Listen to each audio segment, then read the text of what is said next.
नमस्कार दोस्तों, रोहित विश्वास यूट्यूब चैनल पर आपका स्वागत है। यदि आप हमारे चैनल पर नए हैं तो आप हमारा चैनल सब्सक्राइब कर लीजिए और साथ में बेल आइकन दबा दीजिए।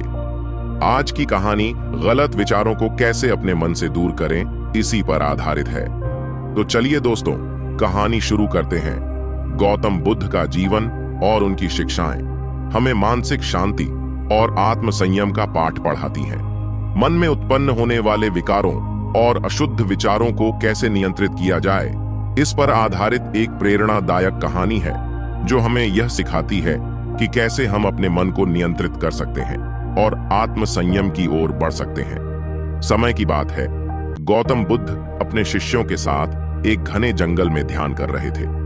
बुद्ध के शिष्य ध्यान की गहरी अवस्था में थे, लेकिन उनमें से एक शिष्य, जिसका नाम उपाली था, मन को एकाग्र करने में असमर्थ था।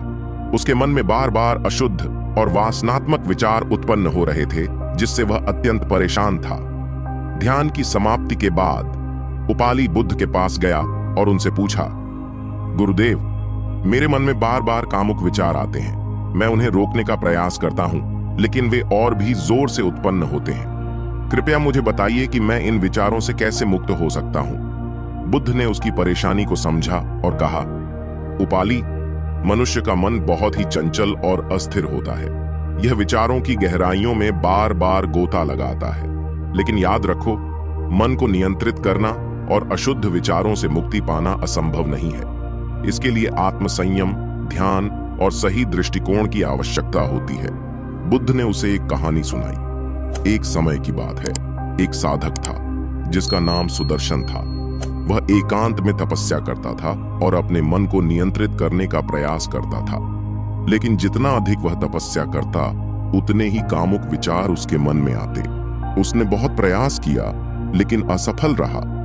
एक दिन वह हताश होकर अपने गुरु के पास गया और कहा, गुरुदेव, मैं इन विचारों से मुक्त नहीं हो पा रहा हूं। मैंने बहुत प्रयास किया, लेकिन हर बार असफल हुआ हूं। गुरु ने मुस्कुराते हुए कहा, सुदर्शन, क्या तुमने कभी इस बात पर ध्यान दिया है कि जब तुम इन विचारों से लड़ते हो तो वे और भी अधिक ताकतवर हो जाते हैं? सुदर्शन ने कहा, हाँ गुरुदेव, मैंने यह अनुभव किया है।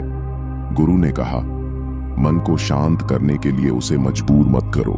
जब भी कोई अशुद्ध विचार तुम्हारे मन में आए, उसे स्वीकार करो, लेकिन उस पर ध्यान मत दो। उसे बढ़ावा देने के बजाय उसे सिर्फ एक आने जाने वाले विचार की तरह देखो। ध्यान में लगे रहो और धीरे धीरे तुम्हारा मन शांत हो जाएगा। सुदर्शन ने गुरु की बातों को ध्यान से सुना और उनका पालन करने का संकल्प लिया। उसने अपने विचारों से लड़ना बंद कर दिया और उन्हें बस एक दर्शक के रूप में देखने लगा। धीरे धीरे उसने देखा कि उसके मन में उठने वाले अशुद्ध विचार कमजोर होते गए और अंततः विलीन हो गए। सुदर्शन ने अपने मन को शांत किया और आत्म संयम की स्थिति प्राप्त की। बुद्ध ने उपाली से कहा, उपाली, जब तुम अपने मन में उत्पन्न होने वाले कामुक विचारों से लड़ते हो तो वे और भी प्रबल हो जाते हैं। इसके बजाय उन्हें सिर्फ विचारों के रूप में देखो, बिना किसी प्रतिक्रिया के।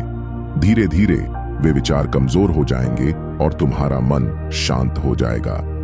बुद्ध ने उसे ध्यान की एक विधि भी सिखाई, जिससे उपाली अपने विचारों को नियंत्रित कर सके। उन्होंने कहा, जब भी तुम्हारे मन में अशुद्ध विचार आए, गहरी सांस लो और अपना ध्यान अपनी सांस पर केंद्रित करो।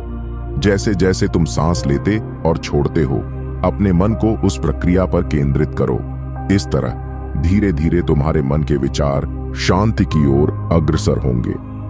उपाली ने बुद्ध की विधि का अभ्यास करना शुरू किया। वह अपने विचारों को देखकर उन्हें स्वीकार करता, लेकिन उन पर ध्यान नहीं देता।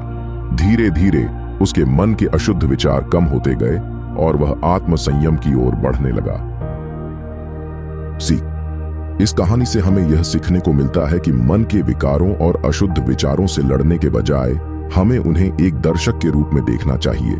जब हम विचारों को बिना प्रतिक्रिया दिए केवल देखते हैं तो वे धीरे धीरे कमजोर हो जाते हैं और अंततः समाप्त हो जाते हैं।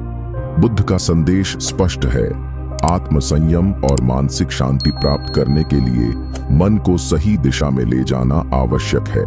जब हम अपने मन को शांत करते हैं और ध्यान की प्रक्रिया में आत्मसात करते हैं, तो हम अपने भीतर की शक्ति को पहचान पाते हैं और मानसिक अशुद्धियों से मुक्त हो सकते हैं। तो दोस्तों, ये कहानी आपको कैसा लगा कमेंट करके जरूर बताएं और आपको आगे कैसी कहानी चाहिए वह भी जरूर बताएं। चलिए मिलते हैं किसी और वीडियो में। आपका दिन शुभ हो। नमो बुद्धाय।